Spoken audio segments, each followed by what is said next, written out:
রিয়াজ, এর আগেও আমরা যুক্ত হয়েছিলাম বিভিন্ন সময়ে ঠিক এই একই স্পট থেকে। এখন নতুন আসলে তথ্য কি আছে হত্যাকাণ্ডের ব্যাপারে সে বিষয়টি জানতে চাই আপনার মাধ্যমে, এবং পুলিশের তরফ থেকে এখন পর্যন্ত কোনো বিস্তারিত কিছু জানানো হয়েছে কিনা। তবে এখন পর্যন্ত প্রধান অভিযুক্ত একজনকেই মনে করছেন পুলিশ এবং প্রতিবেশী যারা রয়েছেন তারা। আর কারণ এখানে কেউ প্রতিবেশী যারা রয়েছেন তারা যেটি বলছেন যে তিনি মাদকাসক্ত ছিলেন, যেহেতু এই বাড়ির গৃহকর্তা যিনি ছিলেন ফুরকান, তাকে বলা হচ্ছে মাদকাসক্ত, তিনি পারিবারিক কলহ ছিল। কিন্তু কোনো কিছুই পুলিশ বাদ দিচ্ছেন না, আবার একেবারে গ্রহণ করছেন না। কারণ হচ্ছে পুলিশ বলছে যেটি তদন্ত সাপেক্ষ, তিনি আসলে মাদকাসক্ত ছিলেন কিনা, তার পারিবারিক কলহ ছিল কিনা, তাকে ধরার আগ পর্যন্ত আসলে বিষয়টি পরিষ্কার হওয়া খুব কঠিন। তবে বেশ কিছু আলামত পেয়েছে ভিতরে, যেমন বেশি কিছু মদের বদল পাওয়া গিয়েছে, বা সেখানে গ্লাস ছিল। গতকালকে ছোটোখাটো একটি আয়োজনের মতো ছিল, সেটির আলামত তারা পেয়েছেন। তো ঠিক কখন নাগাদ আসলে হত্যাকাণ্ডটি ঘটেছে সেই সম্পর্কে এখন পর্যন্ত স্পষ্ট করা যায়নি। তবে ধারণা করা হচ্ছে মধ্যরাতের পর থেকে ভোর রাতের মধ্যে যে কোনো এক সময় হত্যাকাণ্ডটি ঘটে থাকতে পারে।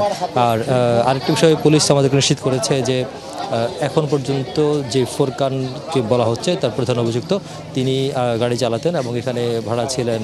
তার আগে টঙ্গীতে ছিলেন, তারপরে তিনি এখানে এসেছেন, তার বাড়ি গোপালগঞ্জ, এবং সেখানে অলরেডি এরই মধ্যে গোপালগঞ্জের পুলিশকে পাঠানো হয়েছে তার গ্রামের বাড়িতে, যদিও কাউকে সেখানে পাওয়া যায়নি বা তার ফোনটি এখন পর্যন্ত বন্ধ রয়েছে। আর পুলিশ এটি তথ্য দিয়েছে, সেটি হচ্ছে ভেতরে যেই 5 জন মারা গিয়েছে সেই অভিযুক্ত ফুরকানের স্ত্রী, 3 সন্তান এবং শ্যালক, তার মধ্যে বড় সন্তান যিনি রয়েছেন তার কন্যা সন্তান স্থানীয় একটি মাদ্রাসায় ক্লাস 9-এ পড়ে, অর্থাৎ 9ম শ্রেণীতে পড়ে।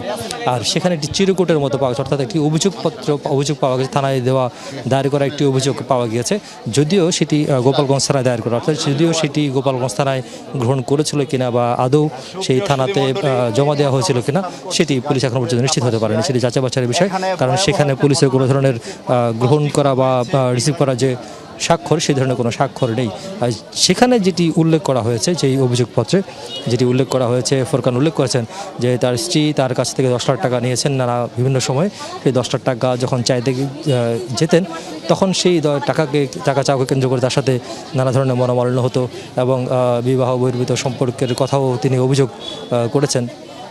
তো এইসব নিয়ে দীর্ঘদিন ধরে তার সাথে যে পারিবারিক কলহ সেটি লেগে থাকতো, বিবাদ লেগে থাকতো, এবং এই যে পারিবারিক কলহ, সেই পারিবারিক কলহের বিষয়টি নিশ্চিত করেছেন বা অভিযোগ করেছেন, দাবি করেছেন এখানকার প্রতিবেশী যারা রয়েছেন তারা বলছেন যে এইসব বিষয়ে তারাও জানতেন, মাঝে মধ্যে ঝগড়াঝাটি হতো এবং উচ্চবাচ্য হতো, সেই বিষয়েও তারা বলেছেন। তবে সব কিছুই এখন পর্যন্ত অভিযোগ বা দাবির পর্যন্তই রয়েছে, যদিও কারণ এটি এখন মূল যে অভিযুক্ত ফুরকান, এই বাড়ির যে গৃহকর্তা যিনি ফুরকান, তাকে পাওয়ার আগ পর্যন্ত আসলে যতগুলো কথা এসছে বা যতগুলো অভিযোগ এসছে সব কিছুই অভিযোগ পর্যন্তই নিশ্চিত করে বলার সুযোগ নেই, যতক্ষণ পর্যন্ত তার স্বীকারোক্তি পাওয়া না যাবে বা তাকে ধরা না যাবে।